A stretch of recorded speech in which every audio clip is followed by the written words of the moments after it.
ഗാന്ധിയനും സർവോദയ നേതാവും സ്വാതന്ത്ര്യ സമര സേനാനിയുമായിരുന്ന തിരുവത്ര ദാമോദർജിയുടെ 17ാം ചരമവാർഷിക ദിനം ആചരിച്ചു.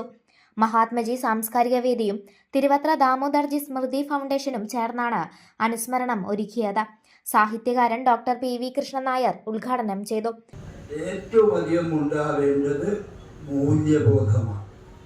മൂല്യബോധം എന്ന് പറയുന്നത്, സ്വഭാവശുദ്ധി എന്ന് പറയുന്നത്, ധാർമ്മികത എന്ന് പറയുന്നത്, നന്മ എന്ന് പറയുന്നത് വളരെ പ്രധാനം.